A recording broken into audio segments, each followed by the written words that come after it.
بسم اللہ الرحمن الرحیم۔ حبیب خاندان بمبئی کا تجارتی خاندان تھا۔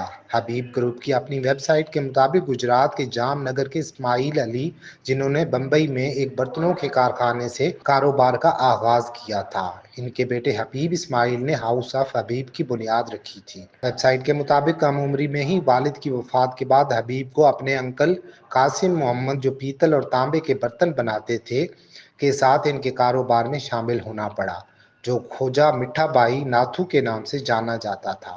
اسی وجہ سے ان کا نام بھی سیٹھ حبیب مٹھا مشہور ہو گیا۔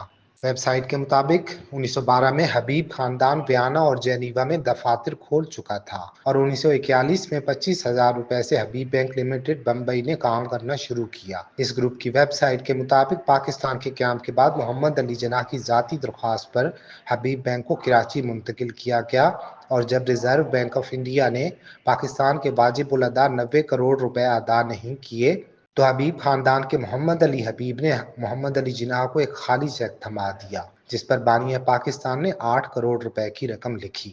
آج حبیب خاندان حبیب بینک لمیٹڈ کا مالک تو نہیں ہے، جس کو بیچے ہوئے انہیں 1/3 سے زیادہ کا عرصہ گزر گیا۔ اس کے باوجود ایک رپورٹ میں حبیب خاندان کے 2 نام نظر آتے ہیں، جن میں سے پہلا ہاؤس آف حبیب کے مالک رفیق حبیب کا ہے، جن کے کاروباری گروپ میں حبیب میٹرو بینک شامل ہے۔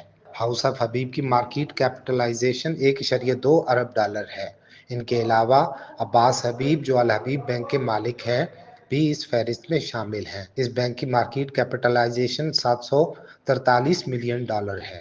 ہاؤس آف حبیب کی ویب سائٹ کے مطابق الحبیب بینک، جس کی شروعات سن 1992 میں ہوئی تھی، کی دنیا بھر میں 600 سے زیادہ شاخیں ہیں، اور اس کے سرمایہ کا تخمینہ 750 ارب پاکستانی روپے ہے۔